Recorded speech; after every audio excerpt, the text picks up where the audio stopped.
लग्नानंतर तर थोडे सुरुवातीचे 9चे 9 दिवस असतात, सगळे हवेत असतात, आकाशात असतात. म्हणजे मी तर सांगेन म्हणजे PCOS होऊ नये म्हणून एक सांगितलं, पण PCOS आहे तर तो त्याला ॲक्सेप्ट करा की आहे मला, आणि त्याच्याशी तुम्ही लढा द्या. नाही मी 1 वाजता झोपते, सकाळी 9 वाजता उठते, ती झोप योग्य नाहीये. परत इमोशनल डिस्टर्बन्ससाठी तिला सायकियाट्रिस्टकडे जायचं. म्हणजे तिच्या स्वतःच्या आजारांची आणि डॉक्टरांची मालिका थांबतच नाही आयुष्यभर. काही काही जण म्हणतात योगा करा, कोण म्हणतं प्राणायाम करा, कोण म्हणतं मेडिटेशन करा. सगळं करणं चांगलं आहे, पण वेळ आहे का आजच्या महिलेला हे करायला? आजकाल दोघेही करिअर ओरिएंटेड आहे, त्याच्यामुळे ते थकलेले असतात, दमलेले असतात. आणि त्याच्यामुळे सेक्शुअल लाईफ म्हटलं तर इंटरकोर्स 15-15 दिवस, महिनामध्ये एकदाही होत नाही. मोबाईल, TV, तुमच्या सिरियल, लॅपटॉप बघितले नाही पाहिजे असं प्रत्येक गोळ्या दिल्या जातात. पण त्या मुलीने किंवा त्या बाईने किती दिवस या गोळ्या खायच्या? 5वी गोष्ट आहे की आपल्याला जे आवडतं ते करा.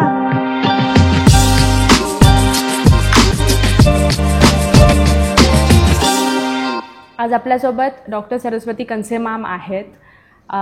शी इज MBBS आणि आज ते PhD करतायत PCOS ह्या सब्जेक्टवर completely. We are lucky to have her today, कारण हा प्रॉब्लेम आज प्रत्येक वुमेनला फेस केला आहे. प्रत्येक वुमेन्सचे काही ना काहीतरी प्रश्न उत्तरं आहेत. आज आपण साहजिकपणे त्याचवर त्यांच्यासोबत बोलणार आहे, रादर ते आपल्याला त्याचबद्दल माहिती देणार आहेत. आज ते फाउंडर पण आहेत ऑफ शिवनेर फाउंडेशन आणि कुलस्वामी मेडिकल फाउंडेशन यांचे. रादर नाव she is president of both the foundations which are educational based itself. So really lucky to have you ma'am over here. तर आज PCOS, PCOD हे खूप जेनरिक प्रॉब्लेम्स आहेत किंवा हे अल्टरनेटिव्ह घरातून किंवा मुलींकडून ऐकलं जातं. तर तुम्ही आम्हाला प्लीज सांगा, हे PCOD आणि PCOS नक्की काय आहे मॅम? खरं तर PCOD आणि PCOS एकच आहे. आधी पूर्वी त्याला डिसीज म्हणायचे, म्हणजे हा आजार आहे. तर आता तो सगळीकडेच अफेक्ट करतो. हा सिंड्रोम म्हणून याला पॉलिसिस्टिक ओव्हॅरियन सिंड्रोम असं म्हटलं जातं. आधी PCOD म्हणायचे आणि आता PCOS. दोन्ही वेगळे नसून एकच आहे, पॉलिसिस्टिक ओव्हॅरियन सिंड्रोम. ओके, मग PCOD हा खूप असा जेनरिक टर्म आहे जो प्रत्येकाला माहिती आहे. PCOS हा एक असा आहे की तो खूप माहिती नाही आहे. सो असं होतं की PCOD पेक्षा सिव्हिअर काहीतरी आहे तर PCOS, तर असं काही नाही, सिव्हिअरिटी वगैरे असं काहीच नाही. तो पॉलिसिस्टिक ओव्हॅरियन सिंड्रोम, आता त्याला सिंड्रोम म्हटलं जातं म्हणून ते नाव आहे. PCOD म्हणजे थोडा कमी गंभीर आणि PCOS म्हणजे खूप गंभीर आजार, असं काही नाही. Okay, right. मॅम, आपला कम्प्लीट 35 इयर्स ऑफ एक्सपिरियन्स आहे ह्या कम्प्लीट सेक्टरमध्ये. साहजिकपणे त्या एक्सपिरियन्सबद्दल तुम्ही काही शेअर करू शकाल? आधीचे आजार खूप वेगळे वेगळे होते. म्हणजे PCOS आम्हाला 100तनं किंवा 1000तनं एखादा पेशंट दिसायचा त्या काळात. आज प्रत्येक 10 बायकांच्या मागे एका मुलीला, एका बाईला हा आजार आज घराघरात पसरलेला आहे आणि त्याच्याबद्दल माहिती काहीच नाही. त्याच्यामुळे सगळा समाज असा भरकटल्यासारखा झालेला आहे. फक्त मला PCOD आहे, मला PCOS आहे, एवढ्या शब्दापलीकडे समाजाला काहीच माहिती नाही आज त्याचं. राईट. तुम्ही 35 इयर्स ऑफ एक्सपिरियन्समध्ये आहात मॅम ह्याच्यामध्ये. तर पूर्वीच्या काळी जे होते लोक, सो तुमचं फर्स्ट पेशंट म्हणा किंवा फर्स्ट 10 पेशंट्स आणि आत्ताचे जे पेशंट्स आहेत विथ जेनझी क्राऊड, ह्याच्यामध्ये तुम्हाला काय वाटतं, त्यांच्या प्रॉब्लेम्समध्ये काय डिफरन्स आहे? पूर्वीचे प्रॉब्लेम्स वेगळे होते. म्हणजे इन्फर्टिलिटी रादर, म्हणजे वंध्यत्व हा प्रश्न फारसा नव्हता. रादर मुलं व्हायची आणि जास्तीची संख्या मुलांची होती. त्याच्या विरुद्ध आज लग्न उशिरा होत चालली आहेत मुलींची. करिअर ओरिएंटेड मुली आहेत, ते असणं साहजिकच आहे. पण त्याच्याबरोबर हे वेगवेगळ्या व्याधी ज्या जडल्या आहेत त्याच्यामध्ये स्थूलता एक आहे आणि त्या स्थूलतेला एक कारण म्हणजे पॉलिसिस्टिक ओव्हॅरियन सिंड्रोम. म्हणजे फिरून फिरून आपण त्याच मुद्द्याकडे परत चाललो आहे. राईट. सो असं आहे का मॅम की पहिले जे ओल्ड जनरेशन होतं त्याच्यामध्ये हा PCOS प्रॉब्लेम फारसा नव्हताच का? आणि हा आत्ताच्या यंग जनरेशन किंवा आत्ताचाच आपण एक 5-6 वर्षांपूर्वी हा खूप जास्त ऐकण्यात आलेला प्रॉब्लेम आहे, असं काही आहे का? नक्कीच आहे. कारण पूर्वीच्या काळाची लाईफस्टाईल म्हणजे राहणीमान जे होतं, सगळेजण शारीरिक कष्ट पण भरपूर करत होते आणि दिवसातून 2 वेळाच खाण्याची पद्धत होती. ब्रेकफास्ट किंवा सकाळची न्याहारी असा प्रकार नव्हता. 2 वेळा जेवण, भरपूर शारीरिक कष्ट, त्याच्यामुळे तब्येती चांगल्या होत्या, स्थूलता नव्हती, त्यामुळे परत हा आजार नव्हताच त्या काळात आणि त्यामुळे मुलंही व्यवस्थित होत होती, रादर जास्त होत होती. आणि आता त्याच्या उलट सगळं झालेलं आहे. म्हणजे मुलींची वयही वाढत आहेत, स्थूलता वाढते, पाळीच्या अनियमिततेच्या तक्रारी आहेत आणि पॉलिसिस्टिक ओव्हॅरियन सिंड्रोम रिलेटेड बरेच समस्या आता घर करून राहिलेल्या आहेत. आणि भारतात हे प्रमाण सगळ्यात जास्त आहे. म्हणजे 10तली 1 आत्ताची जी मुलगी आहे ही PCOSने त्रस्त आहे. म्हणजे बाकी देशांपेक्षा भारतामध्ये हे प्रमाण खूपच वाढलेलं आहे आणि त्याला आपलं राहणीमान आणि लाईफस्टाईल हे पण खूप कारणीभूत आहे. राईट. कारण आता खूप यंग जनरेशन म्हणजे हार्डली टीनेजमध्येच, पहिले तरी PCOS होणाऱ्या लोकांचं जनरेट 25-28 असं तरी एज असावं, पण आता टीनेज लाईफमध्येच हे PCOS इंट्रोड्यूस झालं आहे. मग त्याच्यामागे काही स्पेसिफिक रिझन्स आहेत का? याला आपल्याला आईवडिलांपर्यंत जायला लागेल. म्हणजे आईवडील लग्नाच्या आधी त्यांची तब्येत कशी होती, ओके, त्यांचं खाणं काय होतं, जंक फूड आपण जे म्हणतो आजकाल, की बेकरीचे पदार्थ, गोड पदार्थ, तळलेले पदार्थ, हे पूर्वीच्या काळी नव्हते एवढे, पण आजकाल रोजच अवेलेबल आहेत. आणि आज स्त्री घराबाहेर पडते कामासाठी, त्यामुळे स्वयंपाकघर आणि त्यामध्ये ती जास्त व्यस्त नाही आहे, त्याच्यामुळे बाहेरचं हॉटेलचं खाद्यपदार्थ आणणं याच्यावरती भर दिला जातो. आणि साहजिकच मग लग्न झाल्यानंतर गरोदरपणापर्यंत हाच आहार होतो. दुसरी गोष्ट म्हणजे आज स्त्री रोज कामासाठी घराबाहेर पडते, त्याच्यामुळे तिला घरातलं पण टेन्शन आहे आणि तिला ऑफिसमध्येही जे टेन्शन आहे, त्याच्यामुळे स्ट्रेस फॅक्टर मुलींचा नक्कीच खूप वाढलेला आहे. ते एक कारण पॉलिसिस्टिक ओव्हॅरियन सिंड्रोमला म्हणता येईल आपल्याला. म्हणजे एक तर आहार मुलींचा, लग्नानंतरचा आहार याचाही परिणाम होतो, स्ट्रेस फॅक्टर वाढला आहे. तिसरी गोष्ट म्हणजे झोपही खूप कमी झाली. 7 ते 8 तास प्रत्येकाला झोप हवी आहे, पण सगळ्यात आपण कॉम्प्रोमाइज करतो, म्हणजे कमी करतो ते झोपेलाच कमी करतो. म्हणजे जी झोप 8 तास पाहिजे ती आपण 4 तास 5 तासावर आणलं आहे आणि प्राधान्य आपण बाकी कामांना सगळ्याला देतो आणि त्यामुळे याच्यामध्ये परत महिलाच सगळीकडे सफर होते, महिलाच त्याला टार्गेट होते. गरोदरपणात, आता याच्यानंतर गरोदरपणाकडे जाऊया आपण. लग्नानंतर तर थोडे सुरुवातीचे 9चे 9 दिवस असतात, सगळे हवेत असतात, आकाशात असतात, त्यामुळे मग जंक फूडचा वापर अर्थातच जास्त होतो, की गोड खाणे, गोड खाऊ घालणे, सासरची मंडळी, नवरा, बायको हे सगळेजण जास्त खातात. गरोदर राहिल्यानंतर सुद्धा घरच्यांना वाटतं किंवा इच्छा होते किंवा वेळ नसतो म्हणून खूपच गोड पदार्थ, बेकरीचे आयटम, तळलेले पदार्थ खाल्ले जातात, त्याच्यावर कोल्ड ड्रिंक. या सगळ्याचा परिणाम काय होतो की गरोदरपणात मग आईचं सुद्धा खूप गोड खाल्लं जातं, मग आईची साखर वाढते आणि आईची रक्तातली साखर वाढली म्हणजे ब्लड शुगर लेवल वाढली की ती शुगर बाळाकडे पण जाते आणि बाळाची शुगर वाढते. आणि मग गरोदर असताना म्हणजे बाळ जेव्हा आईच्या पोटात असतं तेव्हाच ती शुगर इतकी वाढली जाते की बाळाचं पॅनक्रियाज, स्वादुपिंड ज्याला आपण म्हणतो, की ते पॅनक्रियाज लगेच इन्शुलिन तयार करायला लागतं. म्हणजे गरोदरपणातच बाळाला आपण आईच्या पोटात असतानाच इन्शुलिन तयार करायला लागतं, त्याच्यामुळे ते स्वादुपिंड पॅनक्रियाज पण लवकर थकत जातं. जसं मूल जन्माला येतं ते 20व्या-30व्या वर्षी खूप थकलेलं असतं बाळाचं पॅनक्रियाज. आणि मग आजकाल जे लवकर आपण म्हणतो की का होतोय PCOS, का होतोय मुलांना डायबिटीस, का होतं अटॅक, का येतोय, या सगळ्याला आईचा आहार, वडिलांचा आहार, त्यांची झोप, त्यांचे टेन्शन, याच्याबरोबरच पुढचा मला एक मुद्दा सांगायला आवडेल की अल्कोहोलिझम, स्मोकिंग. म्हणजे तुम्ही दारू पिता, व्यसन केले जातं, सिगारेट घेतले जातं, तंबाखूचं सेवन, या सगळ्याचा परिणाम नक्कीच बाळावर होत राहतो. त्यामुळे जेव्हा आपल्याला हेल्दी ओवम नसतो, हेल्दी स्पर्म नसतो, तेव्हा बाळांना हे आयुष्यभर त्रास उपभोगायला लागतात. त्याच्यामुळे PCOS आईला जर का असेल तर 50% त्या मुलीला होतोच. आणि दुसरं असं नाही की मुलीलाच हा आजार होतो, मुलांच्यामध्येही त्रास होतो. त्याला PCOS म्हणत नाही, पण मुलांची जाडी खूप वाढते, त्यांच्या स्तनाचा आकार वाढतो आणि त्यांना पेनिसचे इरेक्टाईल डिस्फंक्शन खूप होत आहेत आजकाल. त्याच्यामुळे पुरुष आणि स्त्री दोघांना इन्फर्टिलिटी म्हणजे वंध्यत्वाचा सामना खूप करायला लागतो. राईट. सो हे असं नाही आहे की जन्म झाल्यावर स्ट्रेसफुल ॲक्टिव्हिटीज किंवा जंक फूडमुळंच PCOS होतो किंवा मुलांना ते प्रॉब्लेम्स होतात. हे असं नाही की त्याच टायमिंगमध्ये, हे दिस इज लाईक फ्रॉम पास्ट.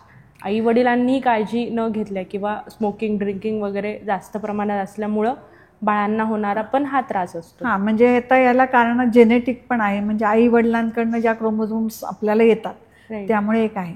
आणि दुसरं आहे एपिजेनेटिक, म्हणजे जे आपलं पोल्युशन आहे, प्रदूषण आहे आपल्या इथे, त्याचाही परिणाम होतो. पेस्टिसाइड वगैरे जे भाज्यांवर वापरले जातात, फळांवर वापरले जातात, त्याचाही परिणाम होतो. जेनेटिक आई वडिलांचं तर आपण बदलू शकत नाही, पोल्युशन तर आपल्या हातात नाही. तर आपल्या हातात ज्या गोष्टी आहेत त्याच मी आज तुम्हाला सांगणार आहे की जे आपल्या हातात नाही त्याच्यावर आपण काहीच करू शकत नाही. ते आहे. कारण आज प्युबर्टी जसं मुलांमध्ये किंवा मुलींमध्ये चेंजेस फार लवकर येतात. जे आपण म्हणत होतो की एक 16व्या-17व्या वर्षी येणाऱ्या पिरियड्सला पण आज खूप लवकर पिरियड्स येऊन जातात. आणि मेनोपॉज जो हा आहे तो पण आज ठराविकपणे 30-35मध्ये पण म्हणजे बायकांचे पिरियड्स जात आहेत. तर ह्याच्या मागे पण काय रिझन आहे? याच्या मागे हेच आहे की आई आणि वडिलांचं त्यांची तब्येत कशी आहे. आजकाल लग्न होतानाच मुलींचं स्थूलता असेल तर साहजिकच, आणि त्यांचा आहार, त्यांची झोप, त्यांचा असणारा स्ट्रेस, सनलाईट म्हणजे सूर्यप्रकाश, या सगळ्यांचा अभाव आहे. आपण ऑफिसमध्ये जातो तर तिथे सूर्यप्रकाश मिळतच नाही आहे आज आपल्या मुलींना किंवा सगळ्यांनाच, आणि या सगळ्याचा परिणाम होत राहतो. आणि आता स्थूलता म्हणजे याला कारण एक आहे की जेनेटिक फॅक्टर आहेच, की आईने काय खाल्लं त्याच्यावरती गरोदरपणात किंवा बाळाला अंगावरती दूध देताना याच्यावरती बाळाचा फॅट सेल नंबर तयार होतो. म्हणजे त्याचा आयुष्यभर फॅट सेल नंबर किती राहणार. आईने गरोदरपणामध्येच जंक फूड वगैरे जास्त खाल्लं तर अर्थातच बाळाचं स्थूलता लहानपणापासूनच सुरू होते. आणि जेव्हा स्थूलता जास्त असते तर त्याच्यामध्ये निसर्गता एक नियम आहे की रिप्रोडक्शन, प्रजनन क्षमता. तर ज्या मुलीचं वजन जास्त आहे किंवा ज्या मुलीचं फॅट सेल नंबर जास्त आहे तर त्याचा सिग्नल मेंदूकडे जातो की अरे ही मुलगी आता योग्य वयात आली आहे, ती प्रजनन क्षमतेच्या काबील झाली, म्हणजे ती गरोदर राहण्यास काहीच हरकत नाही. हा सिग्नल मेंदूपर्यंत जातो आणि त्यामुळे त्या मुलींची पाळीसुद्धा लवकर येते, ज्याला आपण प्रिकॉशियस प्युबर्टी म्हणतो. त्यामुळे त्या मुलीची जी यांची 13व्या-14व्या वर्षी आधी पाळी यायची, आजच्या मुलींची ती पाळी 9व्या आणि 10व्या वर्षी येते. खूप लहान वयात येते, जेव्हा त्यांना काहीच कळत नसतं. आणि जेव्हा पाळी लवकर येते, नियम असा आहे पाळीचा की ती लवकर आली तर लवकर जाते सुद्धा. त्यामुळे पाळी लवकर आली की ती पाळी लवकर जाते, म्हणजे मेनोपॉज, रजोनिवृत्ती, ती पण त्याच्यामुळेच लवकर जाते. आणि आता जे टीनेजमध्ये मी म्हटलं पिरियड्स खूप लवकर येत आहेत किंवा मग येतानाच हार्डली एखाद मंथ व्यवस्थित येतो, पण इरेग्युलरिटीज खूप आहे. त्याच्यामुळे त्यांचं फिजिकल, मेंटल, सामाजिक त्यांना खूप प्रॉब्लेम्स फेस होत आहेत. तर मग त्याच्यासाठी तुम्ही काय सांगाल? आता एक गोष्ट मी चांगली म्हणेन की पूर्वीच्या काळी कसं होतं की मासिक पाळी हा शब्द उच्चारणं सुद्धा मुलींना अवघड होतं किंवा घरामध्ये सुद्धा आईशी ती मोकळेपणाने बोलू शकत नव्हती. बरोबर. आता हे एवढं झालं की मासिक पाळी आणि त्याच्या संबंधीच्या तक्रारी त्या मुली मोकळेपणाने अजूनही 100% बोलतात असं मला वाटत नाही. कारण मी आज खेड्यातही जाते, शहरातही बघते, मुली आपल्या सगळ्या समस्या आपल्या कुटुंबात सुद्धा सांगत नाही. त्यामुळे काय होतं की हे शक्यतो कसं असतं, मेनार्की ज्याला म्हणतो की पाळी पहिली सुरुवात होते ते क्षण, त्याच्यानंतर 1-2 वर्ष पाळी इरेग्युलरच असते, सगळ्यांचीच अनियमित असते. त्यामुळे त्याला आपण PCOS म्हणण्याचं काही कारण नाही. ती अनियमितता 2 वर्ष सगळ्यांचीच असते. पण त्याच्यानंतरही पाळी समजा नियमित येत नसेल तर नक्कीच डॉक्टरांना दाखवलं पाहिजे, कारण मग त्याच्यामध्ये पॉलिसिस्टिक ओव्हॅरियन PCOSची शक्यता तयार होऊ शकते. आता पिरियड्स जेव्हा खूप लवकर येतात साहजिकपणे त्या मुलींना कळत नाही, तर त्यावेळेस त्यांना खूप डिफिकल्ट जातं फिजिकली गोष्टींना फेस करणं, किंवा मेंटल स्ट्रेस होऊन जातो की आपल्याला नक्की काय होतं आहे. आणि त्याचबरोबर सामाजिक लोक आपल्याला नक्की कोणत्या ह्याच्याने बघतील किंवा काय ह्याच्याने, तर ह्यावर तुम्ही काय सांगाल ना?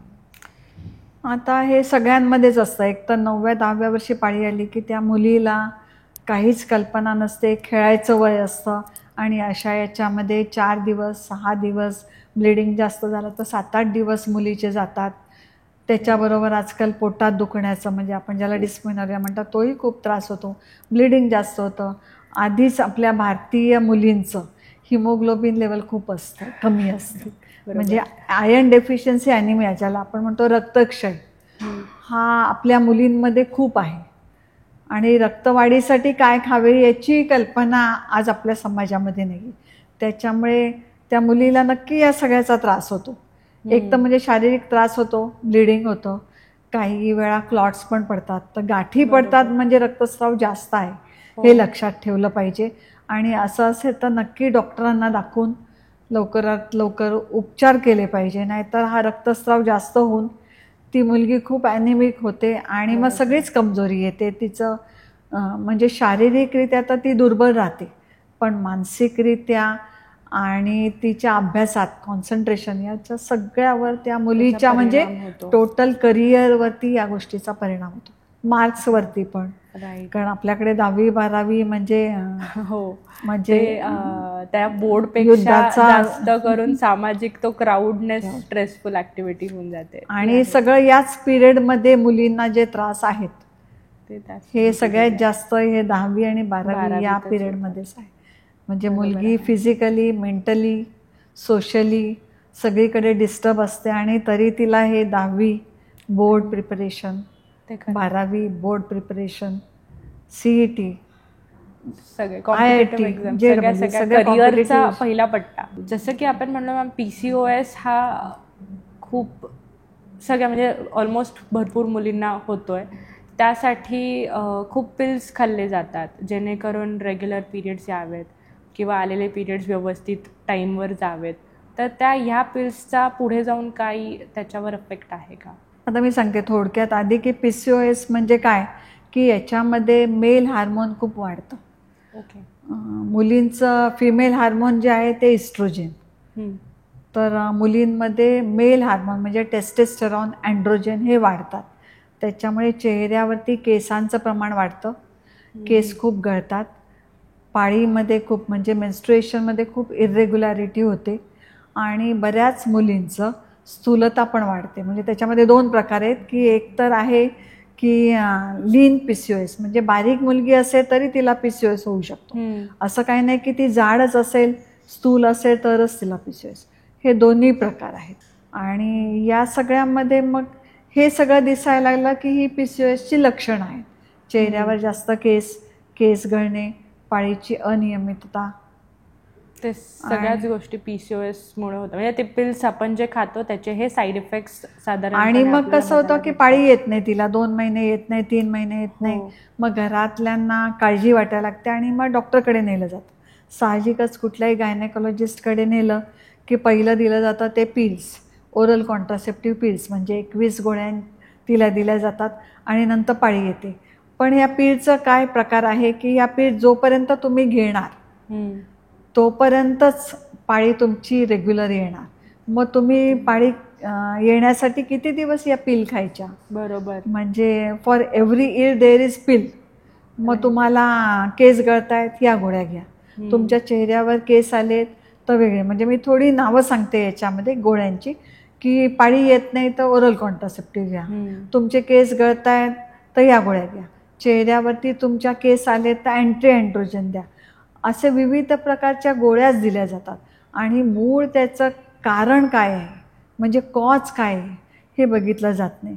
सगळीकडे प्रॅक्टिसमध्ये आज सिम्पटमॅटिक ट्रीटमेंट, पाळी नाही आली पाळीसाठी गोळ्या घ्या, मूल राहत नाही त्याच्यासाठी या गोळ्या, असं प्रत्येक गोळ्या दिल्या जातात. पण त्या मुलीने किंवा त्या बाईने किती दिवस या गोळ्या खायच्या याचं मार्गदर्शन कुठेच नाही आहे. का तिने आयुष्यभर खायच्या, पाळी जाईपर्यंत या गोळ्या खायच्या, आणि त्याचे साईड इफेक्ट दुष्परिणाम आहेतच.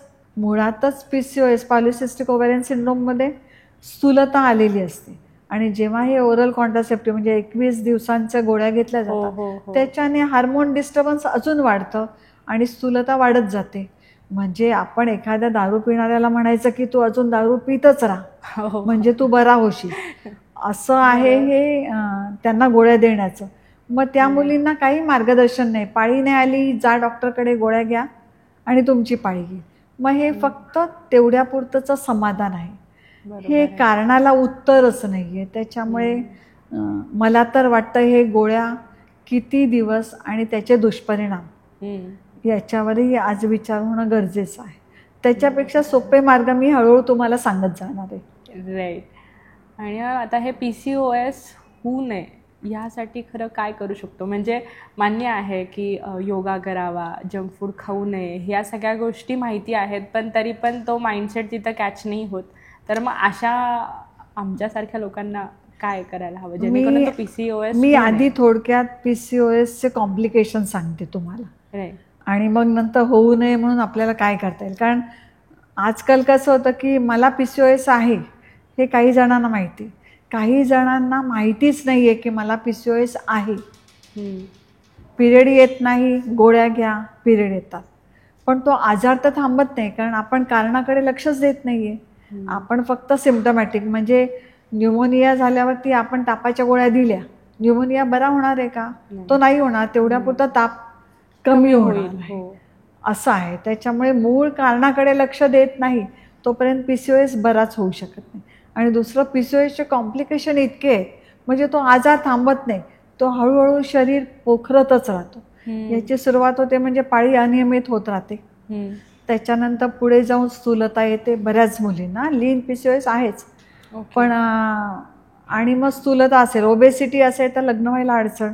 कारण प्रत्येक मुलाला छान गोरी करीना कपूर हवी असते, त्यामुळे जाड मुलीशी लग्न करायला कोणी तयार नसतं.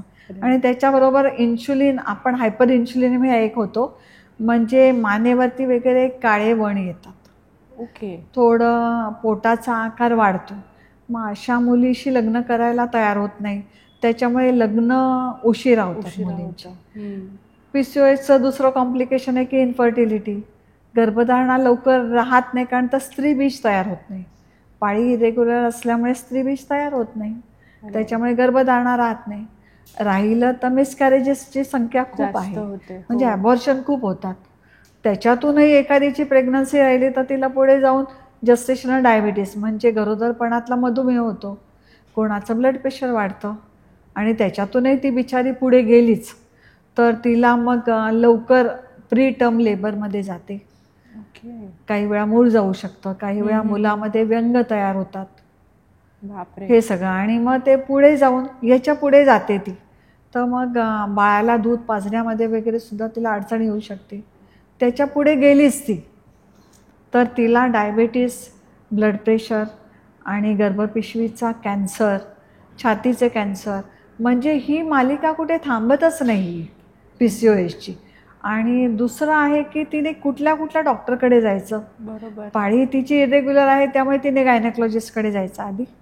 चेहऱ्यावर केस आहे म्हणून तिने स्किन स्पेशालिस्ट, लेझर, वॅक्सिंग ह्या सगळ्या गोष्टी करायच्या. नंतर लग्न झालं तर गरोदर पण नाही म्हणून परत इन्फर्टिलिटी IVF सेंटरला तिने जायचं. चुकून गरोदर राहिली तर पुढे फिजिशियन, डायबिटीससाठी तिला फिजिशियनकडे जायचं. आणि या सगळ्या याच्यामध्ये ती मेंटली इतके डिस्टर्ब होते की तिला सायकियाट्रिस्टची मदत घ्यायलाच लागते. एन्झायटी, डिप्रेशन हे सगळे पलटे तिच्यामध्ये येतात, त्याच्यामुळे तिला सायकियाट्रिस्टकडे जायला लागतं. आणि याच्यातून ती मेनोपॉजकडे जायला लागली की तिला डायबिटीस, हायपरटेन्शन, म्हणजे परत फिजिशियनकडे जायचं, परत इमोशनल डिस्टर्बन्ससाठी तिला सायकियाट्रिस्टकडे जायचं. म्हणजे तिच्या स्वतःच्या आजारांची आणि डॉक्टरांची मालिका थांबतच नाही आयुष्यभर. Very true. आणि याची म्हणजे समाजामध्ये माहितीच नाही आहे की एकदा PCOS झाला की तो तुम्हाला आयुष्यभर पोखरणार आहे, तुम्ही त्याच्याकडे लक्ष द्या नाही तर नका देऊ, ही मालिका थांबणार नाही. त्याच्यामुळे वेळीच जागरूक होणं आणि त्याला थोपवणं हेच समाजाने करणं खूप गरजेचं आहे. आणि मला एक याच्यामध्ये सांगावंसं वाटतं की समाजामध्ये याच्यामध्ये प्रबोधन होत नाहीये. लोकांना काहीच माहिती नाहीये. PCOS काय माहिती खरंच नाही नाहीये, माहिती मॅम. कशाशी खातात हे माहिती नाहीये. यूट्यूबवर बघावं तर त्याच्याबद्दल माहिती नाहीये. आणि माहिती आहे तर काही माहिती आहे. कोणी जिरा पावडर म्हणतं, कोण धना पावडर म्हणतं, कोण मध खा म्हणतं, कोणी काही म्हणतं. कोणी म्हणतं 2 वेळा जेवा, कोण म्हणतं 4 वेळा जेवा. राईट, ते आहे. नाही, आणि आज ही कोण पूर्ण म्हणतं मग डार्क चॉकलेट खा, कोण म्हणतं कोल्ड्रिंक घ्या, कोण म्हणतं फ्रूट ज्यूस खा. म्हणजे हे आजारांचं आणि त्याच्यावरती न्यूट्रिशनचे सल्ले देणारे आज भरपूर आहेत, आहेत. पण ते योग्य आहेत. सल्ला देणारे खूप कमी आहेत. नाही, आज हा कम्प्लीट PCOSचा जर्नी ऐकताच साहजिकपणे काळजी घेणं आणि अवेअर राहणं हे खूप इम्पॉर्टंट आहे. कारण जसं तुम्ही सुरुवातपासून सांगितलं, साहजिकपणे ती एक पूर्ण लाईफ सायकल आहे एका फिमेलची, हो. जी ती सगळ्याच गोष्टी अंडरगो करते. आणि त्यामध्ये समजा जर ही काळजी न घेणे किंवा अवेअर नाही राहिली तर साहजिकपणे लास्ट म्हणजे आफ्टर मेनोपॉज पण तिला हायपर टेन्शन आणि ऑल तर सगळ्याच गोष्टी असतातच आहेत किंवा आहेतच.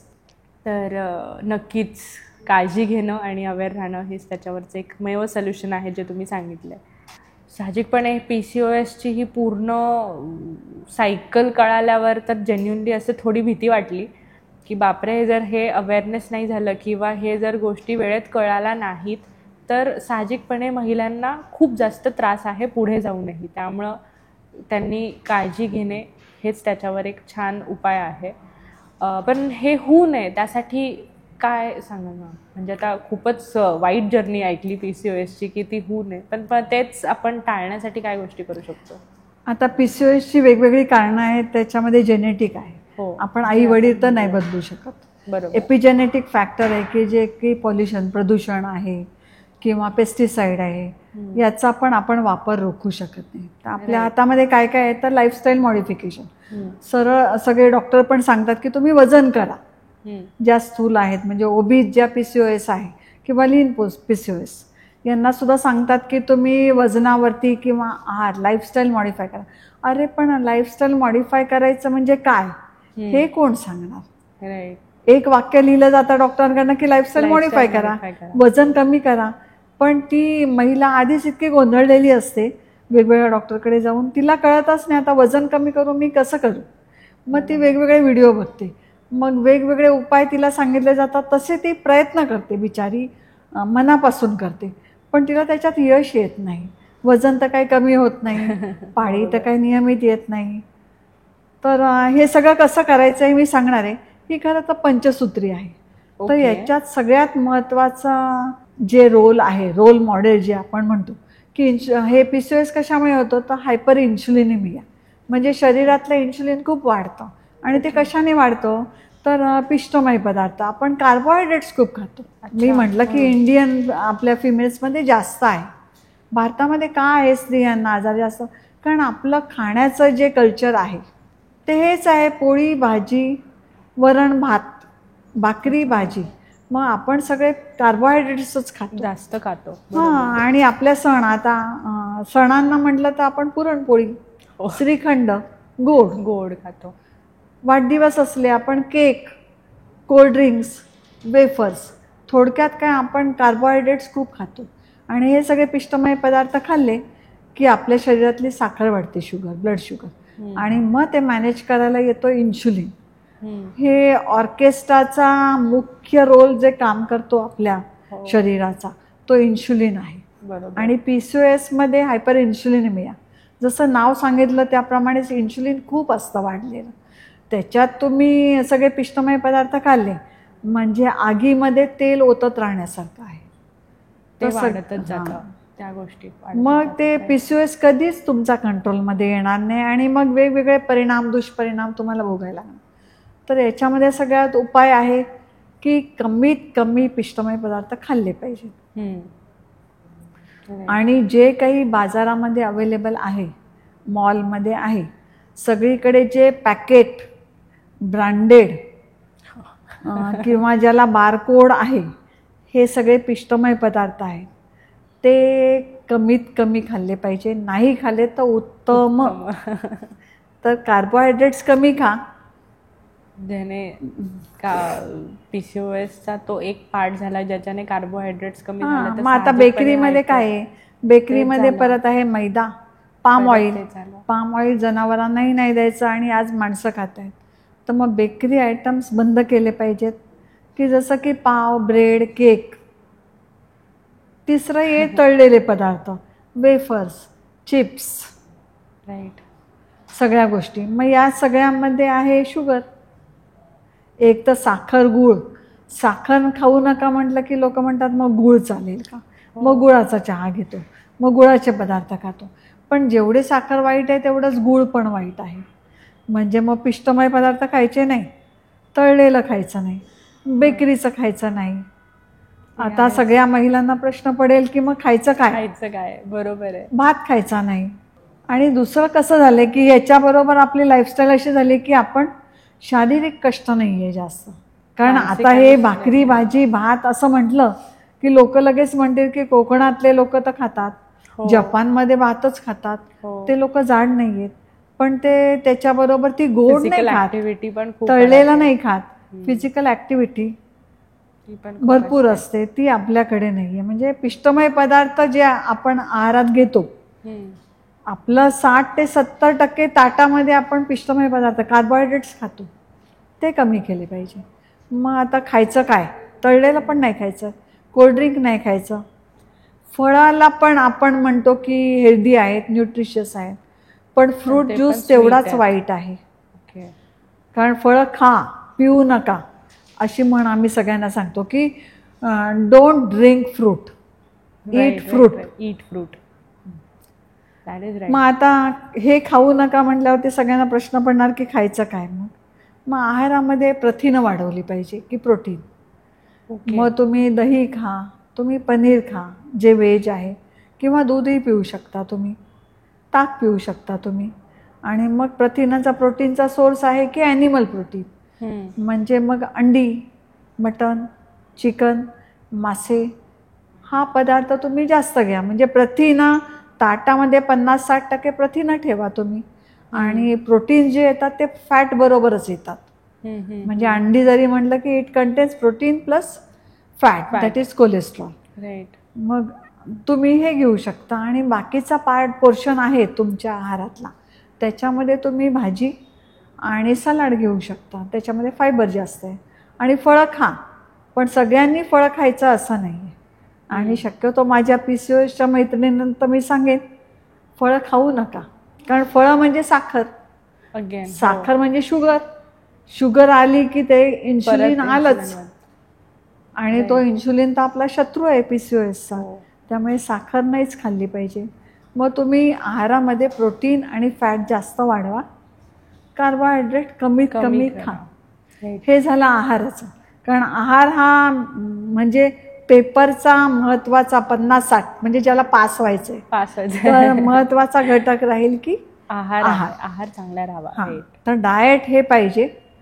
दुसरं आहे की कोण म्हणतं 4 वेळा खा, कोण म्हणतं 6 वेळा खा, कोण म्हणतं उठल्यापासून खा, कोण म्हणतं ब्रेकफास्ट लाईक किंग, राजासारखा ब्रेकफास्ट करा आणि नंतर कमी कमी खा. असे प्रत्येकाचे वेगळे सल्ले असतात. कोण म्हणतं की फॅट खाऊच नका, फॅटने कोलेस्ट्रॉल वाढतं. अंड्याचं पिवळं खाऊ नका, कोलेस्ट्रॉल वाढतं. असे इतके वेगवेगळे समाजामध्ये, म्हणजे समाज गोंधळला गेलेला आहे या सगळ्या गोष्टीमध्ये. तर त्यामुळे ॲनिमल प्रोटीन जे नॉनव्हेज आहेत त्यांनी जरूर खायला पाहिजे. आणि बाकीचा पोर्शन मग तुम्ही भाजी घ्या, सलाड घ्या. म्हणजे फायबर पण पाहिजे. फायबर असल्यामुळे काय होतं की तुम्ही चुकून एखाद्या दिवशी गोड खाल्लं तरी ते डायजेस्ट करताना ते हळूहळू डायजेस्ट केलं जातं. त्याच्यामुळे त्या शुगरचं कॉन्सन्ट्रेट एवढं वाढलं नाही जात. त्यामुळे पर्यायाने इन्शुलिन पण वाढलं नाही जात. हे झालं पहिला आहार. पूर्ण डाएट कसं असावं जेणेकरून तो PCOS आपल्याला होऊ नये, किंवा झालेला असेल तरी तो आपल्या काबूत पाहिजे. म्हणजे आपण जसं म्हणतो की घर माझ्या काबूत पाहिजे, म्हणजे मी राणी आहे घरची, तर तसा तो PCOS सुद्धा तुमच्या काबूत पाहिजे.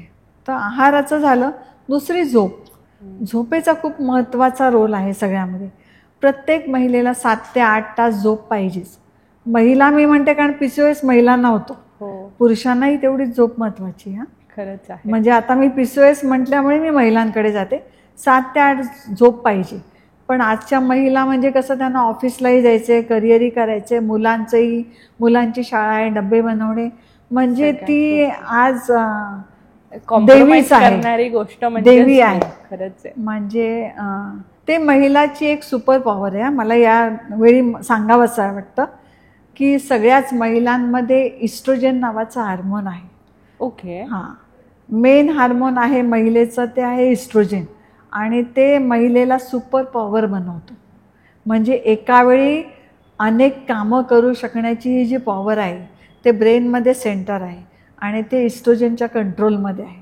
त्यामुळे आज महिला म्हणजे जशी देवी दाखवतात, हो तसं 8 हात असलेली महिला एका वेळी बरीच कामं करू शकते. ही तिची सुपर पॉवर आहे आणि ती तिची कवच कुंडलं पण आहेत. त्याच्यामुळे तिला वेगवेगळे आजार होत नाहीत.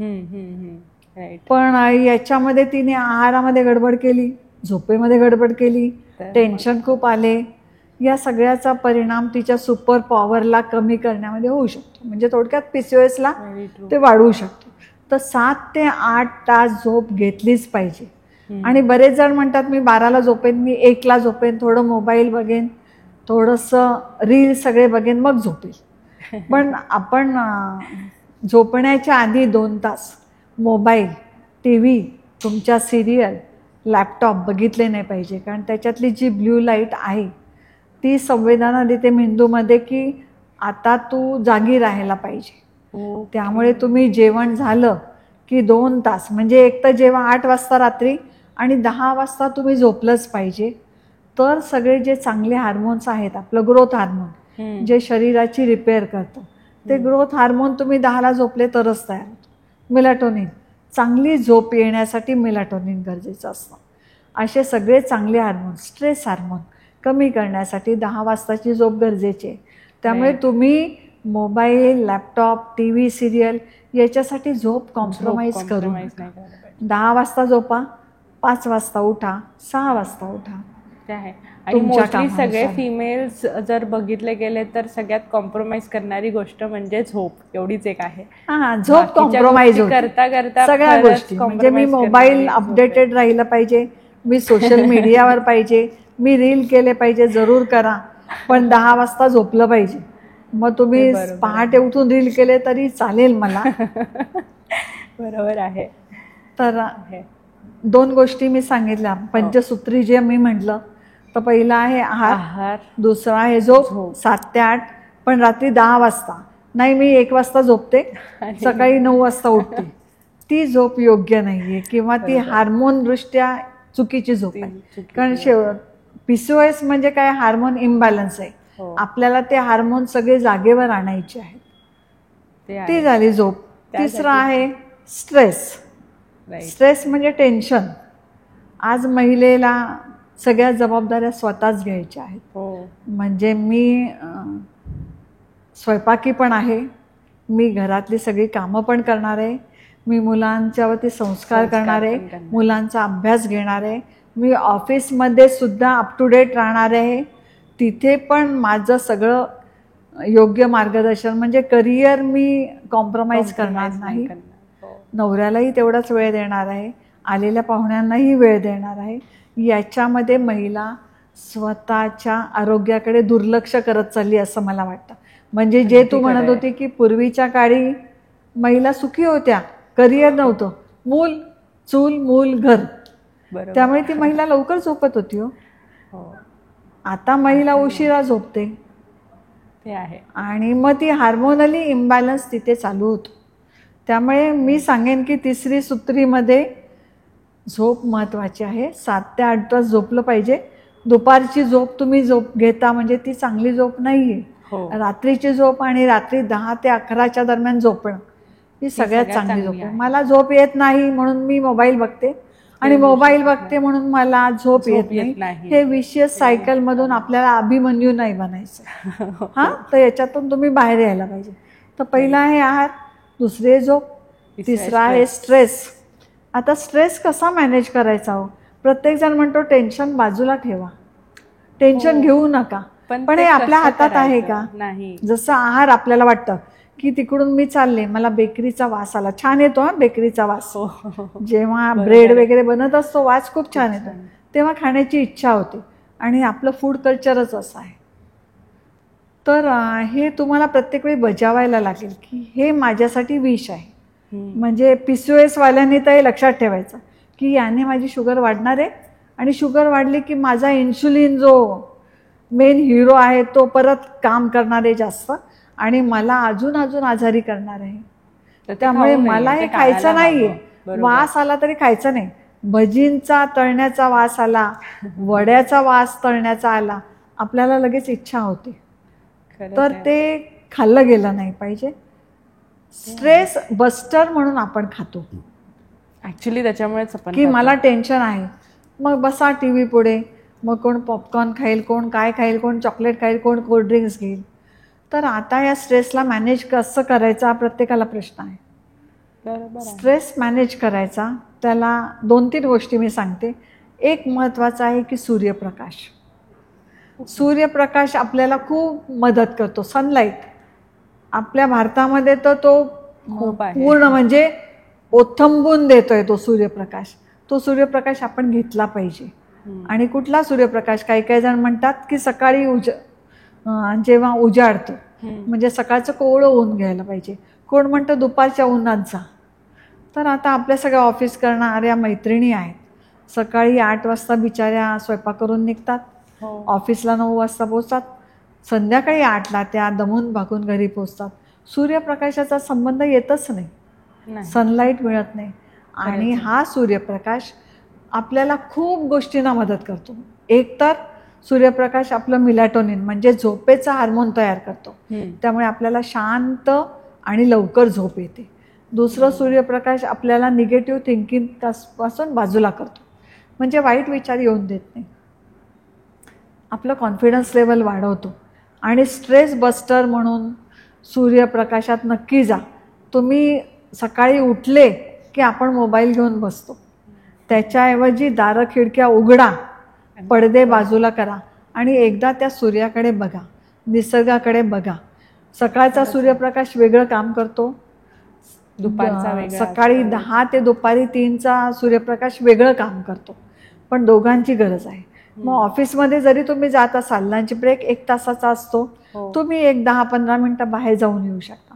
दुसरी एक गोष्ट आहे की सूर्यप्रकाशामध्ये तुम्ही सगळं कव्हर केलं की मला टॅनिंग व्हायला नाही पाहिजे, म्हणून आपण महिला खूप काळजी घेतो की सनस्क्रीन लावू, आम्ही सगळं डोक्याला बांधून जाऊ, हाताला कोट घालून जाऊ. मग सूर्यप्रकाश मिळणार कुठे? तर आपला जमेल तेवढा एक्सपोज पार्ट पाहिजे. म्हणजे तुम्हाला हाताचा भाग, पायांचा भाग, कमरेचा भाग जो पण उघडा ठेवता येईल. ऑफिसमध्ये तर ते शक्य नाही, तर सकाळी तुम्ही किंवा जेव्हा शक्य होईल, शनिवार रविवार तुम्हाला सुट्टी असेल त्यावेळी नक्की सूर्यप्रकाशात जा. आणि आत्ता तर जास्त ऊन आहे, टेम्परेचर जास्त आहे, तर अशावेळी तुम्ही अर्धा तास 1 तास उन्हात जा असं नाही म्हणणार. जेव्हा थंडीमध्ये तेव्हा तुम्ही जा अर्धा 1 तास. पण आत्ताच्या या उन्हामध्ये सकाळी 10 ते दुपारी 3 या वेळात कधी एक 10-15 मिनटं बाहेर जा. आणि आल्या आल्या लगेच हातपाय धुवू नका. जे सनरेज गेलेले आहेत, सनलाईट आपल्या स्किनमध्ये गेलेली आहे, ते ॲब्झॉर्ब होऊ द्या तिथे. आणि मग अर्धा 1 तासाने तुम्हाला पाहिजे असेल तर तोंड हातपाय धुवू. तर सनलाईट म्हणजे सूर्यप्रकाशाचा रोल खूप महत्त्वाचा आहे PCOS साठी, आपला स्ट्रेस कमी करण्यासाठी. स्ट्रेस कमी करण्यासाठी सूर्यप्रकाश एक आहेच.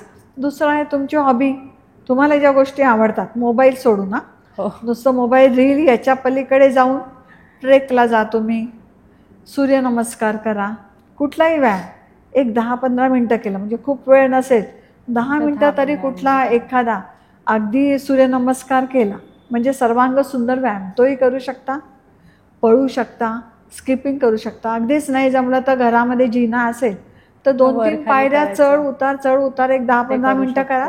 घामाघूम व्हा. जेव्हा स्वेटिंग होतं, घाम येतो, तेव्हा आपले सगळे हार्मोन्स मग व्यवस्थित काम करायला सुरुवात होतात आणि आपला स्ट्रेस पण कमी होतो आणि कॉन्फिडन्स लेवल पण वाढते. तशी गरजेचीच आहे कॉन्फिडन्स. तर आता 3 गोष्टी झाल्या आपल्या, आहार, झोप आणि स्ट्रेस स्ट्रेस मॅनेजमेंट याच्या सोडून तुम्हाला हॉबी असेल की कोणाला डान्स करावासा वाटतो, हो कोणाला म्युझिक ऐकायला आवडतं, कोणाला गाणं म्हणायला आवडतं, कुठलंही करा. काही काही जण म्हणतात योगा करा, कोण म्हणतं प्राणायाम करा, कोण म्हणतं मेडिटेशन करा. सगळं करणं चांगलं आहे, पण वेळ आहे का आजच्या महिलेला हे करायला? तर म्युझिक ऐकणं किंवा गाणं गुणगुणं हे सुद्धा चांगल्या प्रकारचं मेडिटेशन आहे. ज्यांना कोणाला आवड असेल, आणि म्युझिक मला तर वाटतं सगळ्यांनाच आवडतं. हो ऐकायला आवडतं, म्हणायला आवडतं, त्याच्यावर डान्स करायला आवडतं. याच्यातली कुठली गोष्ट करावं, ते स्ट्रेस बस्टर आहे चांगला. जिममध्ये जाऊन मी लगेच जिमची मेंबरशिप घेते 1 जानेवारीला आणि जिममध्ये जाते. ते डोनेशन राहतं, आठवडाभर आपण जातो, 9व्या दिवशी आपला उत्साह संपतो आणि त्यांना डोनेशन मिळत राहतं. त्याच्यापेक्षा घरी करा, कुठलाही व्यायाम करा, तुम्हाला जो जमेल खरं आहे. तो स्ट्रेस बस्टर आहे. डान्स करा, स्टॅमिनाही वाढेल तुमचा. बेस्ट कॉस्मेटिक मी तर म्हणेल महिलांनी नक्की करावं याच्यातली कुठली गोष्ट. व्यायाम करा, दुसऱ्या कुठल्याही कॉस्मेटिकपेक्षा your exercise is best cosmetic. Very true. तुम्हाला बाकी कॉस्मेटिकची गरजच नाही. व्हॅस्क्युलर सप्लाय इतका वाढतो आणि आपण सुंदर दिसायला लागतो. सुंदर असतोच आपण, पण अजून सुंदर दिसतो. आणि PCOS वाल्यांना हे कॉन्फिडन्ससाठी जास्त गरजेचं आहे, कारण त्यांच्या चेहऱ्यावरती काळेपणा येतो, ज्याला मी अकॅन्थोसिस म्हटलं. मानेवर काळेपणा येतो, वजन वाढलेलं असतं. तर त्या अशा समाजापासून लांब पळायला बघतात की कार्यक्रमाला जाणार नाही. अशा मुलींनी नक्की या गोष्टीचा अवलंब करा. ही झाली चौथी गोष्ट. आणि 5वी गोष्ट आहे की आपल्याला जे आवडतं ते करा. अर्धा तास 1 तास, म्हणजे या 5 गोष्टी आहेत की चांगला आहार, पिष्टमय पदार्थ कमीत कमी, वाढदिवसालाही केक खाऊ नका, आईस्क्रीम खाऊ नका. बरोबर. फ्रूट ज्यूस सुद्धा मी जंकमध्ये टाकते. कोल्ड ड्रिंक्स आणि fruit juice. As it is said की eat fruit and don't drink fruit, असं तुम्हीच म्हटल्याप्रमाणे. म्हणजे आहार, शांत झोप, आपल्या स्ट्रेसची मॅनेजमेंट, सूर्यप्रकाश, आणि हे सगळं केलं तर नक्कीच कुठली स्त्री छान खुलून येईल. आणि नक्कीच PCOSही कमी होईल. तिचा स्वतःचा कॉन्फिडन्स वाढेल, कारण PCOSमध्ये काय आहे की अँझायटी, डिप्रेशन, इमोशनल डिस्टर्बन्सेस खूप राहतात. आणि दुसरं गोष्ट, आपण तर आता गरोदरपण आणि इकडे चाललोय. मेनोपॉज हा महत्त्वाचा आहे की ज्यावेळी कुठल्याही स्त्री खूप इमोशनली डिस्टर्ब होते. आणि आता हे बघितलं तू तर सगळे हार्मोनल डिस्टर्बन्सेस किती आहेत बाईच्या जीवनात. म्हणजे तिला ऍक्टिव्हिटीज पण खूप आहेत आणि त्याचबरोबर येणारा मग हा स्ट्रेस पण खूप असल्यामुळे परत हार्मोनल, म्हणजे तिला पाळी येते, तिला गरोदरपण येतं, तिला बाळाला पाजायचे, तिला मेनोपॉज आहे, रजोनिवृत्ती आहे, पोस्ट मेनोपॉजचा पिरियड आहे. एवढे सगळे तिच्या आयुष्यामधले हार्मोनल डिस्टर्बन्सेस आहे. दुसऱ्या बाजूला तिला स्ट्रेस इतका आहे.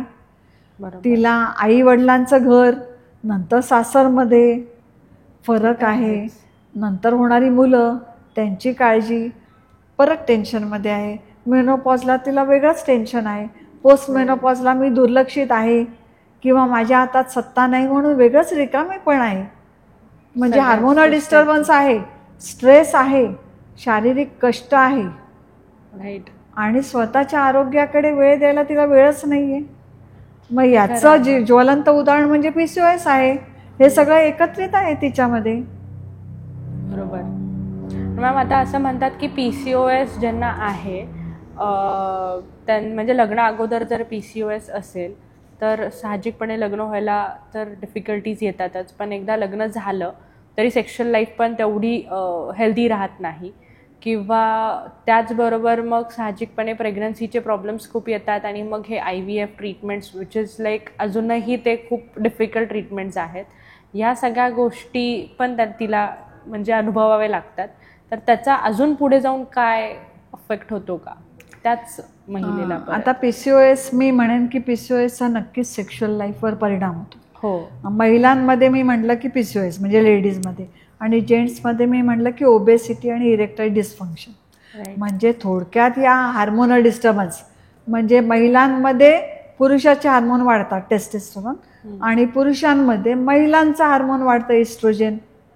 त्यामुळे म्हणजे महिला आहे त्या पुरुषांसारख्या दिसतात आणि पुरुष आहे ते महिलांसारखे जाड, त्यांची स्तनाच ब्रेस्ट साईज वाढत जाते Right. आणि सेक्शुअल लाईफमध्ये नक्कीच डिस्टर्बन्स होतो त्याच्यामुळे, की पुरुषांमध्ये इरेक्टाईल डिस्फंक्शन असेल तर सेक्शुअल लाईफ चांगलं राहणारच नाही. Very rather sex it is very rear. आजकालच्या म्हणजे मी पूर्वीच्या जनरेशनमध्ये बघितलं तर फ्रिक्वेन्सी ऑफ इंटरकोर्स म्हणजे शरीर संबंध जास्त यायचे.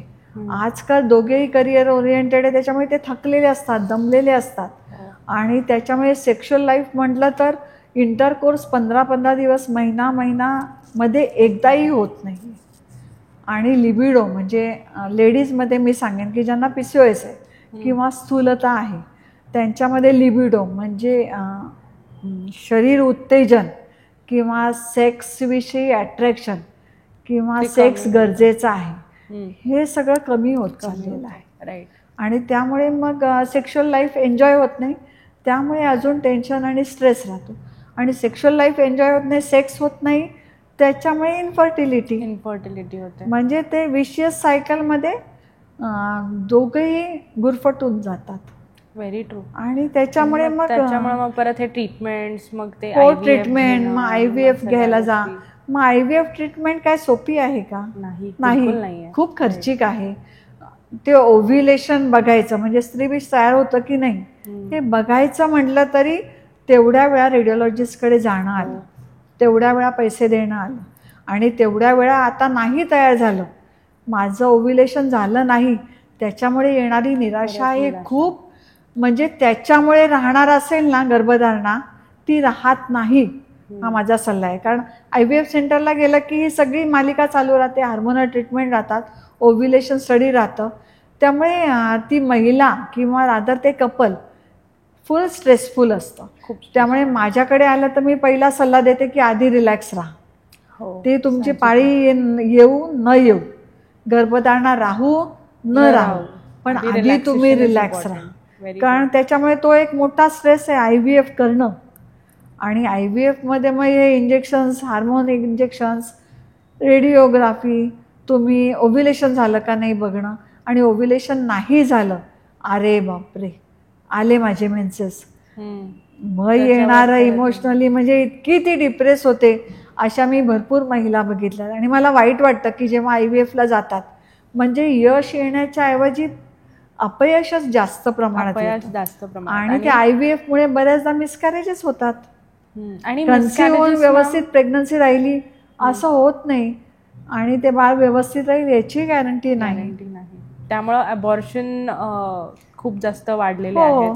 एकतर गर्भधारणा राहत नाही, राहिलेले मिसकॅरेज होतात आणि ते IVFच्या चक्रा मारून म्हणजे मी तिचं परत अभिमन्यू होतो की ती त्याच्यातून बाहेरच येत नाही. किती सायकल करायचं. बऱ्याचदा आधी IUI करते, मग IVF करते आणि मग सगळीकडून तिला बॉदरेशन म्हणजे घरच्या लेवलला, नातेवाईकांमध्ये, म्हणजे परत महिला टेन्शनमध्ये. टेन्शनची कारणं बघा ना आता किती झाली महिलांची आहेत. खरंच खूप आहे. त्यामुळे मग IVF कडे जावं की नाही, अगदीच होत नसेल, बाकी कारण असेल तर IVF कडे नक्की जा. पण आधी ज्या गोष्टी मी सांगितल्या की तुम्ही आहारामध्ये बदल करा, व्यवस्थित झोप घ्या, व्यायाम करा, सूर्यप्रकाश घ्या, या सगळ्या गोष्टी करा, वजन कमी करा, म्हणजे जो ओव्हम एखादा येतो तो हेल्दी येऊ द्या. स्पर्म येतो, आता मी फक्त महिलांविषयी बोलते कारण PCOS महिलांना होतो, हीच सगळी ट्रीटमेंट जे हे उपचार आहेत सायमल्टेनियसली पुरुषाने म्हणजे नवऱ्याने पण घेणं गरजेचं आहे की चांगली झोप, व्यवस्थित आहार, स्ट्रेस मॅनेजमेंट, सूर्यप्रकाश दोघांनी घेतला तर नक्कीच हेल्दी ओव्हम, हेल्दी स्पर्म, लवकर गर्भधारणा राहील, तुम्ही रिलॅक्स राहाल. राईट. आणि मग IVF ला पण लवकर मदत होईल. एक तर नॅचरली राहून जाईल प्रेग्नन्सी, नॅचरली नाही राहिली तर IVF द्वारे सुद्धा या सगळ्या गोष्टीची मदत होते.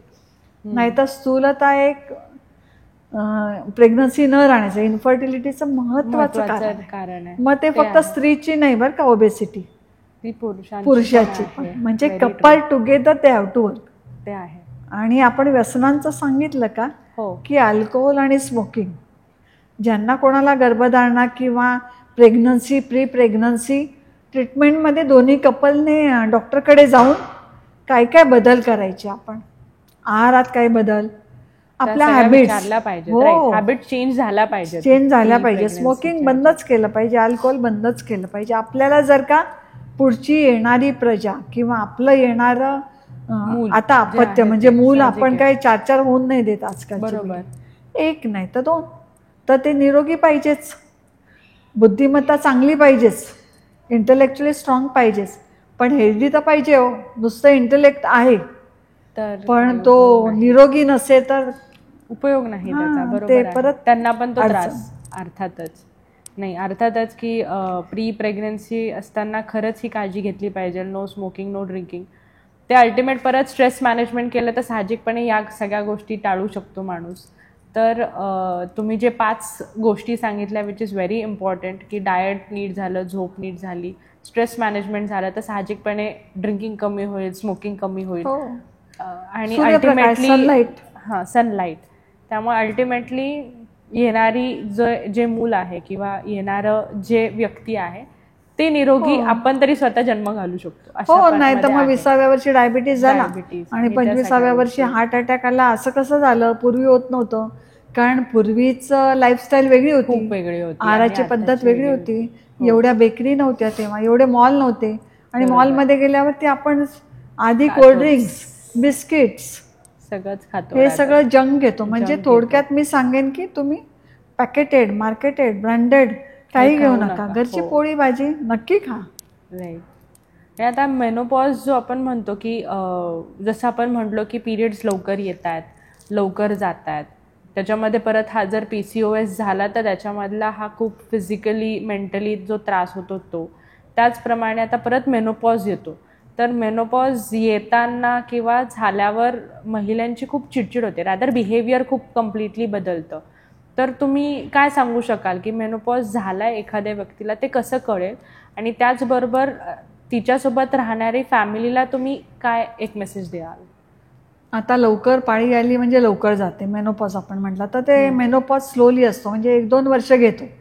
हळूहळू पिरियड्स इरेग्युलर होतात बाकी नॉर्मल बायकांमध्ये. PCOS मध्ये ऑलरेडी ते इरेग्युलर असतात, त्यामुळे तिला कळत नाही मेनोपॉज कधी येईल, तर इरेग्युलर होत जातात. मूड डिस्टर्ब राहतो महिलांचा, इरिटेबल होतात, चिडचिड होते, खूप एकटेपणा वाटतो, कधी कधी विनाकारण चिडलं जातं, कधी कधी खूप रडावंसं वाटतं, म्हणजे ती पूर्णतः इमोशनली डिस्टर्ब असते. आणि अशा वेळी मी तर म्हणेन PCOSला सुद्धा आणि सगळ्यांना सुद्धा कुटुंबाने खूप मदत करणं महिलेला, म्हणजे मी आर्थिकदृष्ट्या म्हणत नाही, तर तिला समजून घेणं की हा तिचा हार्मोनलचे चेंजेस आहेत, गरोदरपण आहे, बाळाला पाजते ती, मेन्सेसमध्ये आणि मेनोपॉजमध्ये, यावेळी घरच्या कुटुंबाने तिला समजून घेणं खूप गरजेचं आहे. आणि त्यांचा जमला सपोर्ट असेल तर महिला काय, तिला सपोर्ट मिळाला तर शी कॅन डू एनिथिंग.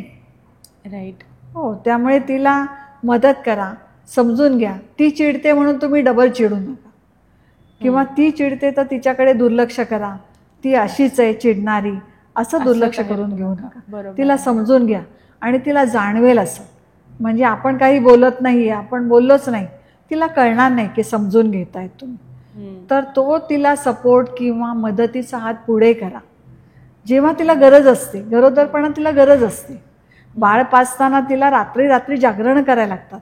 गरोदरपणात बिचारीला झोप येत नाही 7व्या महिन्यानंतर किंवा पहिल्या 3 महिन्यात. आपण म्हणतो की मेन्स्ट्रुएशन, आज मुलींना किती त्रास होतोय, पोटात दुखतंय, कंबर दुखते, डिस्टर्ब राहते, झोप डिस्टर्ब होते. या सगळ्या काळामध्ये मला वाटतं कुटुंबाने तिला सपोर्ट दिला पाहिजे, मदतीचा हात. आज तुझं दुखतंय ना, आज तू काही करू नको, आपण बाहेरून मागू, जंक फूड नाही. हे एक मी सांगेन याच्यामध्ये. किंवा तिला समजून घ्या आणि तिला ते जाणवू द्या तुमच्या वागण्यामध्ये, तुमच्या बोलण्यामध्ये, आणि दुर्लक्षित करू नका. महिला आजची सक्षम आहे, तिला मी अष्टावधानी म्हटलेलं आहे, अष्टभुजा आहेत तिला, सगळी कामं करते. तर तिला तुम्ही फक्त चांगलं झालं असं म्हटलं ना, ती हिरिरीने स्वयंपाकसुद्धा छान करते. तर तुला आता मेनोपॉज आहे, त्रास होतोय, तुला पाळीमध्ये अडचणी येत आहे किंवा इरेग्युलर येत आहे, चिडचिड होते, तर तिला समजून घ्या आणि तिला या सगळ्यातून पार करण्यासाठी तुमची मदत मिळाली ना, तर ती लवकर छान recover फुलून होईल rather. जास्त रिकवर होते. जास्त तिला recover तुम्ही तेव्हा चिडचिड केली किंवा तिला समजून नाही घेतलं ना, त्या महिलेचा मेनोपॉज ना 2 वर्षाचा आहे ना, तो 4-5 वर्ष चालत राहतो. हे मी स्वतः अनुभवाने बघितलेलं आहे. त्याचऐवजी तिला तुम्ही मदत केली, तिला मदतीचा हात, सहानुभूती जरी दाखवली आणि या सगळ्या 5 गोष्टी मी सांगितल्या, या मेनोपॉजच्या बायकांनी जरूर करा. या बाबतीत मी एक सांगेन की महिलांमध्ये उगीचच गैरसमज आहे की जिमचे व्यायाम मला करायचे नाहीत, माझे मसल बिल्ड नाही व्हायला पाहिजे म्हणजे मी काय पुरुषांसारखी दिसली नाही पाहिजे, हे गैरसमज आहे. प्रत्येक स्त्रीला व्यायामाची पुरुषांइतकीच गरज आहे. आपण बघतो महिला व्यायाम करतात, कुठल्या कॅटरीना कैफ व्यायाम करते, करीना कपूर व्यायाम करते, पण आपण करत नाही, आपल्याला वेळ नाही म्हणतो. तर माझा महिलांना एवढा सल्ला राहील की 10 मिनटं का होईना व्यायाम करा. आणि मेनोपॉज किंवा मेनोपॉज नंतर वेट ट्रेनिंग किंवा सोबतच वेट ट्रेनिंगची खूप गरज आहे महिलांना. बरोबर. रादर मी सांगेन की हायपर इन्शुलिनेमिया म्हणजे इन्शुलिन जास्त आहे PCOS वाल्यांनी तर वेट ट्रेनिंग वगैरे सुद्धा जरूर करावं. बरोबर. म्हणजे तुमचे मसल चांगले तयार झाले तर ते शुगर लवकर ते वापरून घेतात आणि इन्शुलिन कमी करायला किंवा इन्शुलिन सेन्सिटिव्हिटी वाढवायला हे आपले मसल खूप मदत करतात. त्याच्यामुळे असं महिलांनी काही मी पुरुषी दिसेन असं काही म्हणू नये. व्यायाम नक्की व्यायाम करणे. तुम्हाला जिममध्ये शक्य असेल तर, नाही तर तुम्ही 4 डंबेल पुलीज घरी आणा. आणि तेही नाही जमलं तर वाळूच्या 1-1 किलो 2-2 किलोच्या पिशव्या घ्या, हातात घ्या, हात वरती घ्या. म्हणजे असे कुठलेही तुम्ही वेट ट्रेनिंग साधे सुधे घरगुती म्हणजे 1-2 लिटरच्या पाण्याच्या बॉटल सुद्धा हातात घ्या, हात वर करा, असं वेट ट्रेनिंग तुम्ही करू शकता. आणि त्याचा मेनोपॉज, PCOS, हार्मोन सगळे जे डिस्टर्बन्सेस आहेत सगळ्याला छान मदत होते. खरंच आहे. सो आपण मेनोपॉजबद्दल जेन्युअनली सगळ्या ऐकल्या. मेनोपॉजमध्ये होणारे जे इमोशनल अनस्टेबिलिटी आपण जे म्हणतो त्या सगळ्या गोष्टी बघितल्या आहेत. आणि त्याचबरोबर मेनोपॉज संपतो की चला ठीक आहे पिरियड संपले, तर कुठेतरी आजच्या ज्यांना मेनोपॉज अजून स्टार्ट झाला नाही आहे त्यांना असं वाटतं की चला सुटले आता एकदाचं सुटलो. पण मग ह्याच्यानंतरचे पण काही त्रास आहेत का? नक्कीच त्रास आहेत. कारण जी महिलेला PCOS आहे, मी जी मालिका सांगितली त्या मालिकेमध्ये PCOSला नंतर डायबिटीस होणं आहे, हायपरटेन्शन आहे, कधी कधी गर्भपिशवीचे कॅन्सर होऊ शकतात कारण तिची पाळी अनियमित असते. त्याच्यामुळे एंडोमेट्रियम जो आतला थर आपण म्हणतो तो ऑलरेडी जाड असतो, तो वरचेवर मेन्सेस न आल्यामुळे तो जाड होत जातो. आणि एंडोमेट्रियल कॅन्सर आणि ब्रेस्ट कॅन्सरचं PCOSमध्ये प्रमाण जास्त आहे, PCOSमध्ये. आणि नंतर मेनोपॉज नंतर जो मी म्हटलं ना की इस्ट्रोजन म्हणजे सुपर पॉवर, महिलेचा जो सुपर हार्मोन आहे तो कमी होतो, इस्ट्रोजन कमी होतो. त्यामुळे मग ती पुरुषांसारखीच सगळ्या आजारांना तोंड द्यायला लागतं तिला.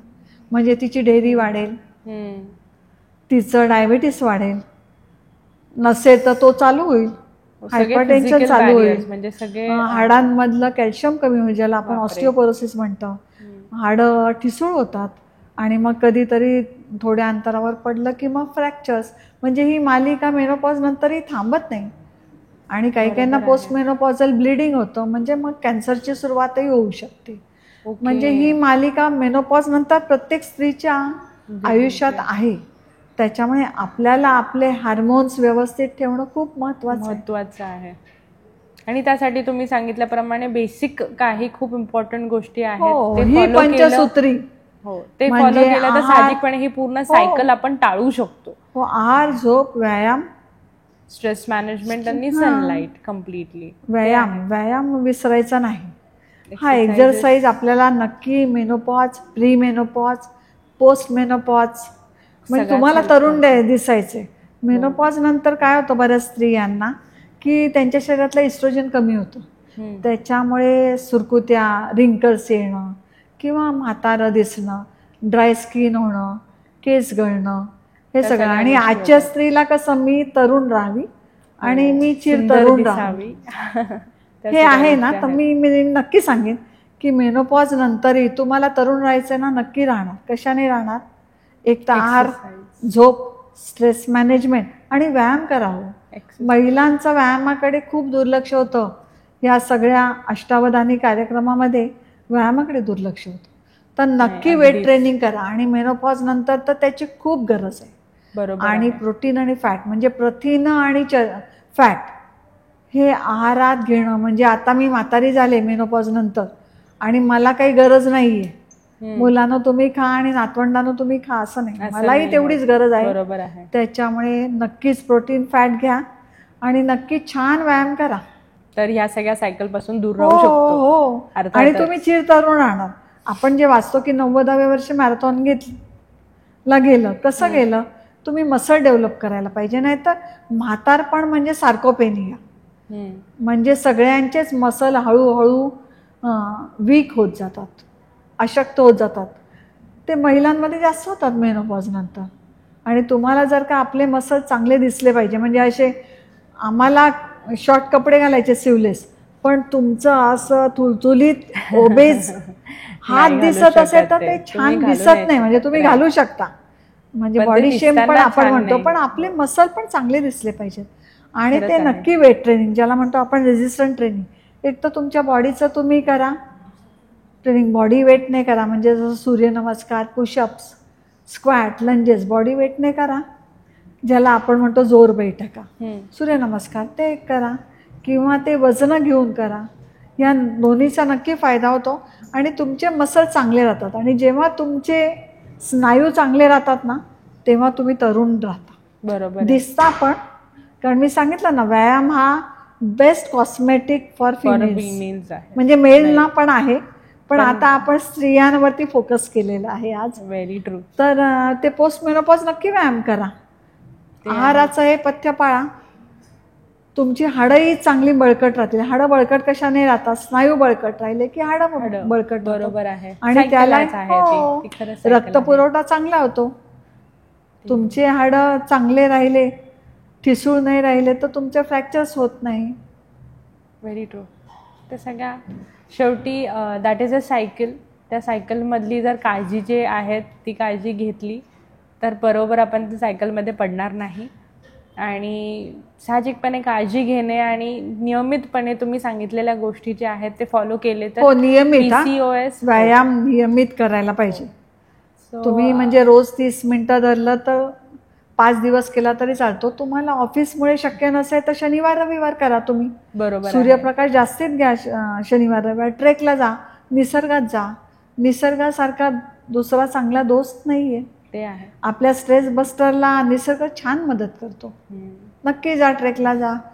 आपल्याला, कारण आपल्याला स्वतःलाही बाहेर कुठे गेलं, जंगलात गेलं, शेतात गेलं तरी छान वाटतं ते. तर नक्कीच जा. सो बेसिकली PCOSचे कारणं पण आपण बघितलेले आहेत. PCOSची कम्प्लीट खूप डिफिकल्ट सायकल जी आहे, जीवन मालिका म्हणू शकतो, तीही आपण पाहिलेली आहे. ती होऊ नये त्यासाठी काय प्रिकॉशन्स घ्यायला हवेत तेही आपण खरं तर इकडे सगळं बोललेलो आहोत.